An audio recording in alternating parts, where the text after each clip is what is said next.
لله ونشهد أن لا إله إلا الله وأشهد أن محمدا عبده ورسوله أما بعد فقد قال الله تعالى في القرآن العظيم أعوذ بالله من الشيطان الرجيم بسم الله الرحمن الرحيم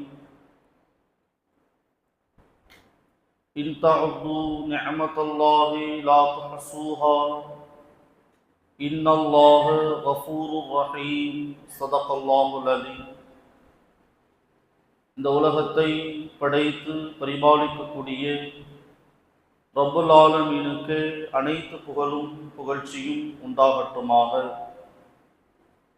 ஈருலக தலைவர் எம்பெருமானார் ரசூலே கரீம் ஸல்லல்லாஹு அலைஹி வஸல்லம் அவர்களின் மீதும் அவர்களை முழுமையாக பின்பற்றி வாழ்ந்த உத்தம சத்திய சஹாபாக்கள், தாபிஈன்கள், தபஅ தாபிஈன்கள், சுஹதாக்கள், சாலிஹீன்கள், நாதாக்கள் அனைவர்கள் மீதும் அல்லாஹ்வினுடைய சாந்தியும் சமாதானமும் என்றென்றும் நின்று நிலவட்டுமாக. கண்ணியத்திற்கும் சிறப்பிற்கும் நிறைந்த இந்த ஜும்மாவினுடைய நாளில் வெகு விரைவாக பள்ளிவாசலுக்கு வந்து இந்த ஜும்மாவினுடைய எல்லா அமல்களையும் செய்து நன்மைகளை முழுமையாக பெற்றுக்கொள்ள வேண்டும் என்ற ஆசையுடனும் ஆர்வத்துடனும் வந்து அமர்ந்திருக்கும் பெரியவர்கள், வாலிபர்கள், சிறுவர்கள் வீட்டில் இருந்தபடியே தம்முடைய வேலைகளை எல்லாம் ஒதுக்கி வைத்துவிட்டு ஜும்மா உரையில் சொல்லக்கூடிய விஷயங்களை கேட்பது மட்டுமல்லாமல் வாழ்க்கையில் நடைமுறைப்படுத்த வேண்டும் என்ற ஆர்வத்தோடு கேட்டுக்கொண்டிருக்கும் தாய்மார்கள், சகோதரிகள் அனைவர்களுக்கும் இஸ்லாத்தின் காணிக்கையான முதல் கண் சலாத்தினை தெரிவித்துக் கொள்கிறேன். அஸ்ஸலாமு அலைக்கும் வரஹ்மத்துல்லாஹி வபரகாத்துஹு. கண்ணியத்திற்குரிய அல்லாஹ் நல்லடியார்களே, இந்த சமுதாயத்திற்கு அல்லாஹு தாலா பல நிஅமத்துகளை கொடுத்திருக்கின்றான். இருந்தாலும் கூட எந்த நிஅமத்துகளையும் அது அருட்கொடை என்று விளங்காமல் வாழக்கூடிய ஒரு சமுதாயமாக நம்முடைய சமுதாயம் காணப்படுகின்றது. காரணம், உதாரணமாக ஜும்மாவினுடைய நாள் ஒவ்வொரு சஹாபாக்களும் அவர்களுக்கு பின்னால் வாழ்ந்த இறைநேசர்கள் உட்பட இப்படியும் துஆ செய்திருக்கிறார்கள். யா அல்லாஹ், வெள்ளிக்கிழமை பகலிலோ அல்லது இரவிலோ என்னை மூத்தாக்குவாயாக, என்னை மரணிக்க செய்வாயாக. ஏன்? இந்த நாளினுடைய சிறப்பை அவர்கள் விளங்கிக் கொண்டார்கள். வியாழக்கிழமை அசருக்கு பின்னாலிலிருந்து வெள்ளிக்கிழமை மகரீபு வரை நம்முடைய ஒவ்வொரு துஆக்களும் ஏற்றுக்கொள்ளப்படக்கூடிய நாள், சிறப்பான நாள். இன்றைய நாள் என்பது இந்த இஸ்லாமிய சமுதாயத்திற்கு கொடுக்கப்பட்ட நிஅமத்துகளிலேயே மிக முக்கியமான ஒரு நிஅமத் என்று அல்லாஹு தாலா நமக்கு தெளிவுபடுத்துகின்றான். இன்றைக்கு அந்த ஜும்மா என்பது ரொம்ப அலட்சியமாக மாறிவிட்டது. எந்த அளவிற்கு என்று சொன்னால், பயான் ஆரம்பிக்கும் போதுதான் குளிக்க வேண்டும், பயானுடைய துவக்கத்திற்கு பின்னால் தான் கடை அடைக்க வேண்டும், அதற்கு பின்னால் கிளம்பினால் சரியாக தொழுகைக்கு சென்று விடலாம் என்றெல்லாம் நமக்கு நாமே ஒரு வரையறைத்துக் கொண்டு இந்த ஜும்மாவை அலட்சியப்படுத்தக்கூடிய நிலை நம்மிடத்திலே காணப்படுகின்றது. அதனால தான் எனக்கு பயான் ஆரம்பிக்கும் போது பள்ளி ரொம்ப காலியாகவே காணப்படுது. நம்ம ஊர்ல மட்டுமல்ல, கிட்டத்தட்ட எல்லா பள்ளியுடைய நிலைமைகளும் இதுதான். என்ன காரணம்? இந்த ஜும்மாவினுடைய மகிமையை நாம் விளங்கிக் கொள்ளவில்லை. இந்த சமுதாயத்திற்கு கொடுக்கப்பட்ட பல நிஅமத்துகளை நாம் மறந்துவிட்டோம். அதிலும் குறிப்பாக இந்த ஜும்மா என்ற நிஅமத், அல்லாஹ் கொடுத்த அருட்கொடை, இதை மறந்ததின் காரணமாக இந்த ஜும்மாவினுடைய முழுமையான நன்மைகளை நம்மால் பெற முடியாமலேயே போய்விட்டது.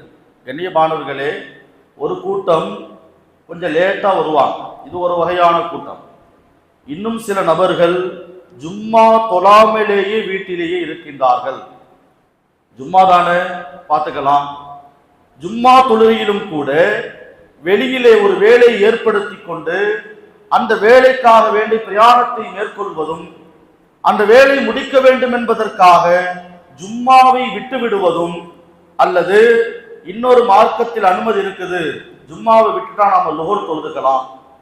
கண்ணியமானவர்களே, இதுவெல்லாம் முடியாத பட்சத்தில் மட்டும்தான். நபி அவங்க மற்ற நாட்கள்லாம் நீங்க சஃபர்ல போகும்போது லுஹர் 4 ரக்காயத்தா, நீங்க 2 ரக்காயத் தொழுதுக்கங்க. அசர் 4 ரக்காயத்தா, நீங்க 2 தொழுதால் போதும். எங்க? பிரயாணத்தின் போது. அதே பிரயாணத்தை பற்றி சொல்லக்கூடிய பல இமாம்கள், இமாம் ஷாஃபி ரஹ்மத்துல்லாஹி அலைஹி அவர்கள் லுஹரையும் அசரையும் ஒன்னா தொழுதுங்கன்னு சொல்லியிருக்காங்க. எதற்காக? சஃபருடைய பயணத்தை மேற்கொள்ள வேண்டும் என்பதற்காக. மகரிபும் இஷாயும் இஷா தொழுகையும் ஒன்றாக தொழுதிருக்கின்றார்கள். ஆனால் இந்த ஜும்மாவினுடைய சட்டத்தில் மட்டும் சொல்லப்பட்டது, நீங்க ஜும்மா தினத்தில் தேவையல்லாத வேலைகளுக்காக நீங்கள் ஜும்மாவை விட்டுவிட வேண்டாம். ரொம்ப தலை போகக்கூடிய காரியம், முக்கியமாக இதை செய்தே ஆக வேண்டும் என்ற கட்டாயம் ஏற்பட்டால் மட்டுமே நீங்கள் பிரயாணத்தை மேற்கொள்ளுங்கள். இல்லைன்னு சொன்னா ஜும்மா தொழுகையை நீங்க தகர்த்தி வச்சுட்டு நீங்கள் வெளியிலே செல்ல வேண்டாம். மற்ற விஷயங்களில் எல்லாம் சலுகை கொடுக்கக்கூடிய, ஃபர்லையை சுருக்கி 2ஆக தொழக்கூடிய 2 ஃபர்லான தொழுகைகளை ஒன்றாக சேர்த்து தொழக்கூடிய ஒரு வாய்ப்பை கொடுத்த மார்க்கம், சலுகையை கொடுத்த மார்க்கம் இந்த ஜும்மாவினுடைய விஷயத்திலே கொஞ்சம் கெடுபிடி காட்டுகின்றது. என்ன காரணம்? இந்த சமுதாயத்திற்கு கொடுக்கப்பட்ட மிகப்பெரிய ஒரு அருட்கொடை இந்த ஜும்மாவினுடைய நாள். கண்ணியமானவர்களே, ஒருவர் 3 ஜும்மாவை தொழவில்லை, என்ன செஞ்சிட்டாரு? ரொம்ப அலட்சிய போக்காக விட்டுவிட்டார். 3 ஜும்மா தொழுகை அவர் சரியாக நிறைவேற்றவில்லை. அவர் மார்க்கத்தை விட்டும் தூரமாகிவிட்டார், ஷரியத்தை விட்டும் தூரமாகிவிட்டார். கண்ணியமானவர்களே, இன்னும் சில ஊர்களில் எழுதியிருக்கிறாங்க, ஊர் பேர் சொல்லக்கூடாது, ஜும்மாவிற்கும் வராதவர்களுக்கு இந்த கபரிலே இடம் கிடையாது, கபர்ஸ்தானில் இடமளிக்கப்படாது என்று எழுதப்படுது. என்ன காரணம் தெரியுமா? எந்த ஒரு தொழுகையும் தொழாமலேயே தன்னுடைய வாழ்க்கையை இந்த சமுதாயம் கழித்துக் கொண்டிருக்கின்றது. குறிப்பாக இந்த ஜும்மாவினுடைய விஷயத்திலே நாம் காட்டக்கூடிய அலட்சியம் என்பது ரொம்ப மோசமாயிடுச்சு. வாரத்துக்கு ஒரு நாள் மார்க்க விஷயங்களை கேட்கிறோம், மார்க்க விஷயங்களை செவித்தாழ்த்துகின்றோம். அதிலும் கூட பயான் முடிஞ்ச உடனே போகலாம், அப்பதான் குளிக்க ஆரம்பிக்கிறது. கண்ணியமானவர்களே, ஜும்மாவிற்கு நீங்கள் முன்னால் வருவது சுன்னத். அல்லாஹ் உங்களுக்கு பெரிய நன்மையை தருகின்றான். ஒட்டகத்தை குர்பானி கொடுத்த நன்மை கிடைக்கின்றது. கொஞ்சம் தாமதமாக வருபவர்களுக்கு அடுத்த நன்மை, கொஞ்சம் நன்மையில குறைவு. இப்படி நேரமாக ஆக ஆக நன்மைகள் குறைந்து கொண்டே இருக்கின்றன, நன்மைகள் குறைக்கப்பட்டு கொண்டு இருக்கின்றன. எந்த அளவிற்கு என்று சொன்னால், இதா ஜாஅ அஹதுகுமுல் ஜும்அத்து ஃபல்யக்தஸில், ஜும்மா தினத்தன்று குளிப்பது நன்மை, அத்தர் பூசுவது நன்மை, நல்ல ஆடை அணிவது நன்மை, பள்ளிவாசலுக்கு விரைவாக வருவது நன்மை. குதுபா பயான் ஆரம்பித்து விட்டால் பள்ளிவாசலுக்குள்ளே வந்து அமர்ந்து விட வேண்டும். என்ன காரணம் தெரியுமா? வெளியில ஒரு மலக்கு இருப்பாங்க, வெளியில ஒரு மலக்கு இருப்பாங்க. ஜும்மாவுக்கு உள்ள வரவங்க எல்லாம் என்ன செய்வாங்க? அந்த வருகை பதிவேட்டிலே எழுதி கொள்வார்கள், வருகை பதிவேட்டிலே பதிவு செய்து கொள்வார்கள். ஜும்மா இமாம் குதுபா ஆரம்பிச்சுட்டா அந்த மலக்குகளும் உள்ளே வந்து அமர்ந்து விடுவார்கள். அதுக்கு பின்னால வரவங்க லிஸ்ட்ல ஏத்த மாட்டாங்க.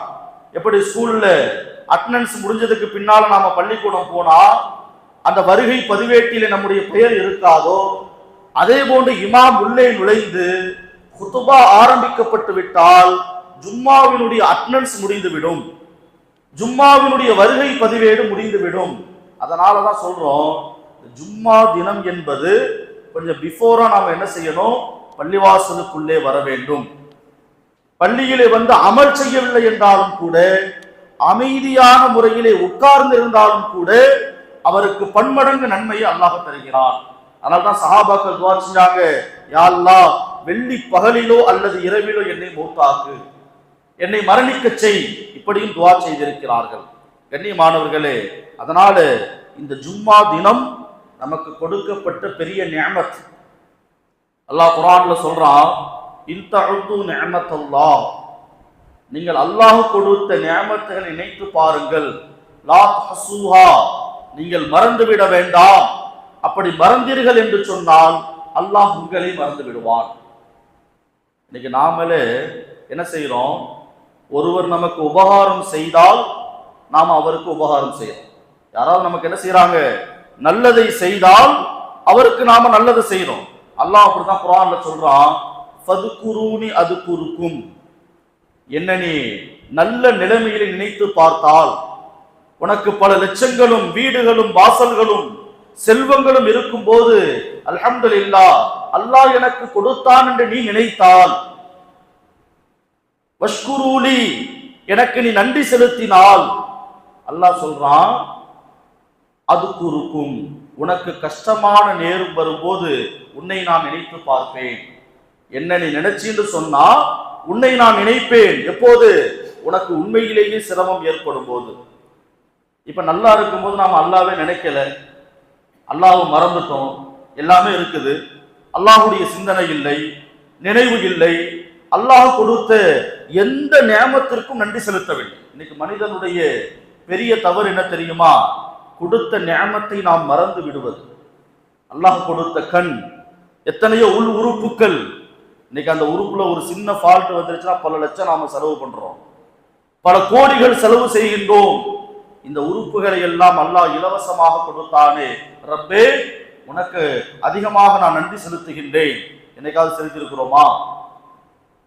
நன்றி கடன் பட்டிருக்கின்றேன், உனக்கு நான் நன்றி செலுத்த வேண்டும் என்று அந்த சிந்தனை வந்திருக்கின்றதா? கண்ணியமானவர்களே, அதான் அல்லாஹ் சொல்றான், ஃபதுகுரூனி அதுகுருக்கும், நீங்க என்ன செய்யுங்க? நீங்க நல்ல நிலைமையிலே என்னை நினைத்து பாருங்கள். உங்களுக்கு சோதனையும் கஷ்டமும் வரும்போது உன்னை நான் நினைக்கிறேன்னு அல்லாஹ் சொல்றான். இது பொதுவாகவே மனிதனுடைய இயல்பு. ஒருத்தரை நாம் உதவி செஞ்சா அவர் நமக்கு செய்வார், ஒருத்தருக்கு நாம நல்ல விஷயங்களை நாடினால் அவர் நமக்கு நல்லதை செய்வார். அதே போன்றுதான் அல்லாஹும் சொல்கின்றான், நீ என்ன நினைச்சேன்னு சொன்னா உன்னை நான் நினைக்கிறேன். வஷ்குரூலி, எனக்கு நீ நன்றி செலுத்தினால் என்ன செய்யறேன்? உனக்கு எல்லாவற்றையும் வாரி வழங்குகின்றேன். லஇன் ஷக்கருத்தும் லஅஸீதன்னக்கும், எந்த ஒரு மனிதன் எனக்கு நன்றி செலுத்துகின்றானோ அவனுக்கு அதிகமான நிஅமத்துகளை நான் தருகிறேன், நிஅமத்துகளை வாரி வழங்குகின்றேன் என்பதாக அல்லாஹ் சொல்லி காட்டுகின்றார். வலஇன் கஃபருத்தும், அப்படி அவர் நன்றி செலுத்தல, அல்லாஹ்வை மறந்துட்டாரு, அல்லாஹ்வை மறந்து வாழுகிறார், இன்ன அதாபில ஷதீத், என்னுடைய வேதனை கடுமையானது என்பதாக அல்லாஹ் சொல்லி காட்டுகின்றார். கண்ணியமானவர்களே, இன்னைக்கு மார்க்கத்திலே ஐயுல் அமாலி அஃலல், சிறந்த அமல் என்ன தெரியுமா? அஸ்ஸலாத்து லி வக்திஹா, தொழுகை நேரத்தில் தொழுது அல்லாஹ்வுக்கு நன்றி செலுத்துவது. தொழுகையுடைய பாங்கு சொல்லப்பட்டு விட்டால் எப்படிங்க நன்றி செலுத்துறது? நாம ஒருத்தருக்கு ஒருவர் சொல்லுவோமே, தேங்க்யூ, தேங்க்ஸ், இப்படிலாம் சொல்லுவோமா இல்லையா? ஒரு நன்றியினுடைய வார்த்தை இப்படி சொன்னா போதுமா? அல்லாஹ்வுக்கு செலுத்தக்கூடிய நன்றி அஸ்ஸலாத்து லி வக்திஹா, தொழுகையினுடைய நேரம் வந்துவிட்டால் அந்த நேரத்தில் சரியாக தொழுது கொள்வது, இதுதான் நாம் செலுத்தக்கூடிய நன்றி. கண்ணியமானவர்களே, இன்னைக்கு முக்கியமான நேரங்கள்ல நாம் அல்லாஹ்வை மறந்ததின் காரணமாக அல்லாஹ் நம்மை மறந்து விட்டான். கஷ்டங்களும் சோதனைகளும் அல்லாஹ் நமக்கு கொடுப்பதனுடைய மிக முக்கியமான காரணமே ரப்புவை மறந்தது மட்டும்தான். தொழுகை நேரம் வந்து விட்டது, பாங்கு சொல்லப்பட்டு விட்டது, ஆனால் அந்த நேரத்தில் உரிய நேரத்தில் நாம சொல்றது கிடையாது. இன்னைக்கு ஒருத்தர் ஒரு பிசினஸ்க்காக, ஒரு வியாபாரத்திற்காக ஒரு 5 மணிக்கு நம்மளை சந்திக்க வராருன்னு சொன்னா 4:30க்கெல்லாம் நம்ம கிளம்பி உட்கார்ந்துருப்போம். ஏன்? அந்த வியாபாரத்தை சரியாக கடைபிடிக்க வேண்டும், அந்த நேரத்தை சரியாக கடைபிடிக்க வேண்டும். அவர் வரக்கூடியவர் அந்த வியாபாரத்தை நமக்கு கொடுக்க வேண்டும். அதுக்காக என்ன செய்யறோம்? டைமிங் ஃபாலோ பண்றோம், நேரத்தை கடைபிடிக்கின்றோம்.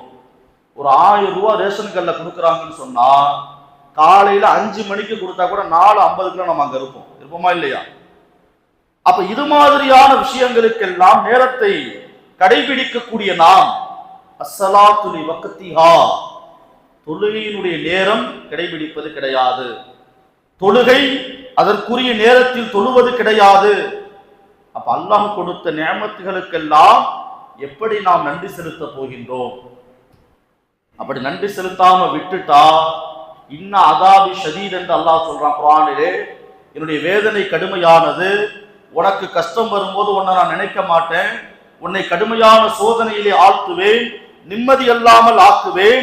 எந்த அளவிற்கு என்று சொன்னால் இதனுடைய பாவம் தலைமுறை தலைமுறையாக உங்களை பாதிக்கும். நீங்க அல்லாஹ்வுக்கு நன்றி செலுத்தலன்னு சொன்னா உங்கள் பிள்ளைக்கும் அந்த பாதிப்பு ஏற்படும் என்று அல்லாஹ் சொல்கின்றான். நீங்க சாலிகான மனிதர்களாக, நல்லடியார்களாக, இறைவனுக்கு நன்றி செலுத்தக்கூடியவர்களாக நீங்கள் வாழ்ந்தீர்கள் என்று சொன்னால் உங்களுடைய பிள்ளைகளும் அப்படி இருப்பார்கள் என்று அல்லாஹ் திருமறை குர்ஆன் ஷரீஃபிலே நமக்கெல்லாம் சொல்லி காட்டுகின்றான். கண்ணியமானவர்களே, ஒவ்வொரு இடத்திலும் அல்லாஹ்வை சொல்லும் போதெல்லாம் அதற்கு பக்கத்திலே தாய் தந்தைகளை பற்றியும் அல்லாஹ் சொல்வார். என்ன தெரியுமா? அவர்கள் கோபப்பட்டால் அல்லாஹ் கோபப்படுகின்றான். அவர்கள் துஆ செய்தால் அல்லாஹ் இந்த பிள்ளைகளுக்காக துஆ செய்கின்றான், ரஹமத்தை இறக்குகின்றான். அப்படிப்பட்ட பல விஷயங்களை, நன்றி செலுத்தக்கூடிய எத்தனையோ காரியங்களை அல்லாஹ் நமக்கு கற்றுக் கொடுக்கின்றான். முதலிலே அல்லாஹ்வுக்கு நன்றி செலுத்தணும். அடுத்து பெற்றோர்களுக்கு. பெற்றோர்களுடைய விஷயத்திலே ஒவ்வொரு பிள்ளைகளும் என்ன செய்யணும்? அவர்களுக்கு அதிகமாக பணிவிடை செய்ய வேண்டும். எந்த அளவுக்குன்னு சொன்னா, இங்கே மகரிப் தொழுகை நடக்குது, மகரிப் தொழுகை ஆரம்பிக்கப்பட்டுருச்சு. உங்க வாப்பா உடம்பு சரியில்லாம இருக்கிறாரு, அவருக்கு நீங்க மருத்துவம் பார்த்துக்கிட்டு இருக்கிறீங்க, பணிவிடை செய்கிறீங்க. அதற்காக இந்த தொழுகை நீங்கள் தாமதப்படுத்தலாம். எதற்காக? பெற்றோருடைய பணிவிடைக்காக ஃபர்லு தொழுகை கலாவாக தொழுவதை மார்க்கம் ஏற்றுக்கொள்கின்றது. எந்த நேரத்திலும் கலாவாக தொழக்கூடாது என்று சொல்லக்கூடிய மார்க்கம், அஸ்ஸலாத்து லி வக்திஹா என்று சொல்லக்கூடிய மார்க்கம். உங்க பெற்றோருக்கு பணிவிடை செய்யணுமா, கொஞ்சம் லேட்டா நீங்க தொழுதுக்கலாம், அதிலே சலுகை கொடுக்கப்படுது. என்ன காரணம்? அல்லாஹ் எங்கெல்லாம் தனக்கு நன்றி செலுத்துங்கள் என்று சொல்கின்றானோ அங்க பக்கத்திலேயே சொல்றான், உங்களுடைய பெற்றோர்களையும் நீங்கள் கவனித்துக் கொள்ளுங்கள். கண்ணியமானவர்களே, ஒரு சிறிய ஆவணப்படம் ஒன்று நம்முடைய கண்களை கலங்க வைக்கின்றது. ஒரு மகன் வருகின்றார், வயதான தந்தை. அந்த மகன்கிட்ட தந்தை கேட்கிறாரு, மகனே இது என்ன? ஒரு முத்தத்துல ஒரு காகம் ஒன்று உட்கார்ந்துருக்கு வாசல்ல. இது என்ன? இதுதான் காகம். 2வது முறையும் கேட்கிறாரு, இது என்ன? காகம். ஒரு 4-5 தடவை கேட்ட உடனே மகனுக்கு கோபம் வந்துருச்சு. வயசான காலத்துல இதெல்லாம் தேவையா? உள்ள போய் பேசாம உட்கார வேண்டியதானே. கேட்கிறாங்களா இல்லையா? இன்னைக்கு எத்தனையோ பெற்றோர்கள் வயதானவர்களை பார்த்து அவர்கள் பேசக்கூடிய, புலம்பக்கூடிய வார்த்தைகளை ஏற்றுக்கொள்ள முடியவில்லை. சாப்பிட்டுட்டு பேசாம தூங்குனா என்ன, ஏன் தொண பேசுறீங்க? கேட்கிறாங்களா இல்லையா? அப்ப அந்த தந்தை சொன்னாராம், அன்பு மகனே, ஒரு 4 தடவை நான் கேட்டதுக்கு உனக்கு கோபம் வந்துருச்சு. உனக்கு 5 வயது இருக்கும், இதே இடத்திலே நான் உட்கார்ந்திருந்தேன். நீ வேகமாக ஓடி வந்து இது என்ன என்று கேட்டாய், இது காகம் என்று சொன்னேன், காக்கான்னு சொன்னேன். மறுபடியும் கேட்டாய், மறுபடியும் உனக்கு ஒரு முத்தம் கொடுத்து இது காகம் என்று சொன்னேன். கிட்டத்தட்ட 25 முறை கேட்டாய், 25 முத்தங்கள் கொடுத்து நான் சொன்னேன் இதுதான் காகம் என்று. ஆனால் நான் கொஞ்ச நேரம் உன்கிட்ட கேட்டதுக்கு என்ன ஆயிடுச்சு? உனக்கு கோபம் வந்து விட்டது. இதுதான் தந்தைக்கும் பிள்ளைக்கும் மத்தியில் உள்ள வித்தியாசம் என்பதை ஒரு ஆவணப்படம் நமக்கு விளக்கி காண்பிக்கிறது. கண்ணியமானவர்களே, அதான் அல்லாஹ் சொல்றான், எனக்கு நீங்க நன்றி செலுத்த வேண்டுமா, நன்றி உள்ள அடியாராக மாற வேண்டுமா, உங்களுடைய நேரம் வந்து விட்டால் தொழுது கொள்ளுங்கள், அமல்களை கடைபிடித்துக் கொள்ளுங்கள், உங்களுடைய பெற்றோருடைய மனம் கோணாமல் நீங்க நடந்து கொள்ளுங்கள். அவர்களுடைய துஆ, அவர்கள் செய்யக்கூடிய நன்மைகள், உங்களுக்காக செய்யக்கூடிய பிரார்த்தனை உடனே கபூலாக்கப்படும் என்று சொன்னார்களே. அப்படிப்பட்ட நன்றி உள்ள அடியாராக நாம் எல்லாம் மாற வேண்டும். எல்லா நேரத்திலும் என்ன செய்யணும்? நம்முடைய நாவு அல்லாஹ்வுடைய நினைவிலேயே இருக்க வேண்டும். சஹாபாக்கள் 2 கண்ணும் தெரியல. ஒரு சஹாபிக்கு பள்ளிவாசலுக்கு நடந்து வர முடியுமா? கண்ணு தெரியலனா என்ன செய்ய முடியாது? நடந்து வர முடியாது. இப்ப அவருக்கு சலுகை இருக்குது, என்ன செய்யலாம்? நோயின் காரணமாக அவர் வீட்டிலேயே தொழுது கொள்ளலாம். ஆனால் பள்ளிவாசலுக்கு வீட்டுக்கு ஒரு கயிறு கட்டிட்டார். கயிறை கட்டி அந்த கயிறை பிடித்து கொண்டே என்ன செய்யறாங்க? ஒரு நாளைக்கு 5 நேரமும் பள்ளிவாசலில் வந்து தொழுதார்கள். சஹாபாக்கள் கேட்டாங்களாம், ஏன் இந்த சிரமம்? அப்ப அந்த கண் தெரியாத மனிதர் சொன்னார், இந்த ஒவ்வொரு தொழுகையினுடைய புரோஜனத்தை மக்கள் அறிந்து கொண்டு விட்டால் 2 காலு கை கண்ணு எது இல்லை என்றாலும் தவழ்ந்து உருண்டாவது பள்ளிவாசலுக்கு வந்துருவாங்க.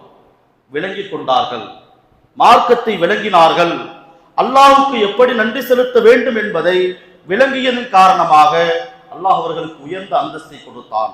கண்ணியமானவர்களே, நாமும் வரக்கூடிய காலங்களில் அல்லாஹ்வுக்கு நன்றி உள்ள அடியானாக ஆக வேண்டும்.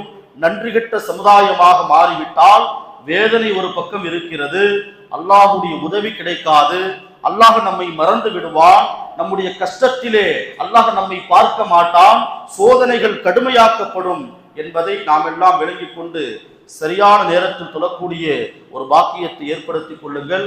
ஒரு தாழ்மையான வேண்டுகோள் என்னன்னு சொன்னா, ஜும்மாவுக்கு பாங்கு சொன்ன உடனே பள்ளிவாசலுக்கு வந்துருங்க. இது உங்களுடைய நன்மைக்காக நாம் சொல்லுகின்றோம். இந்த பாங்கு சொன்னதுக்கு பின்னால கிளம்பி தொழுகையுடைய முதல் ரக்காயத்தை முடிஞ்சு அதற்கு பின்னால் தொழுவதெல்லாம் பரிபூர்ணமான நன்மை கிடைக்காது. அதனால இந்த இமாமினுடைய குத்துபா 2 ரக்காயத்திற்கு சமம், லுகர் 4 ரக்காயத். அப்ப அந்த குத்துபாவிலேயே நாம் அமர வேண்டும். இன்றைய காலகட்டத்திலே ஷரியத்தினுடைய சில விஷயங்கள், ஜும்மா பயானுங்கிறது ஏதோ ஒரு சம்பிரதாயத்திற்காக பண்ணல. உட்கார்ந்து குறிப்பெடுத்து இந்த வாரம் என்ன பேசலாம், மக்களுக்கு என்ன செய்திகள் சொல்லலாம் என்றெல்லாம் பல குறிப்புகள் எடுத்துதான் பேசப்படுது. அதனால பயான் ஆரம்பிக்கும் போது பள்ளி ரொம்ப காலியா இருக்கு. தயவு செய்து வரக்கூடிய வாரத்திலிருந்து நம்முடைய ஜமாத்தார்கள் பாங்கு சொன்ன உடனே இன்ஷா அல்லாஹ் பள்ளிக்கு வருவதற்கு முயற்சி செய்யுங்கள். இந்த ஜும்மாவினுடைய பரக்கத்தை கொண்டு அல்லாஹு தாலா உங்கள் அனைவருக்கும் சொர்க்கத்தை தந்தருவானாக.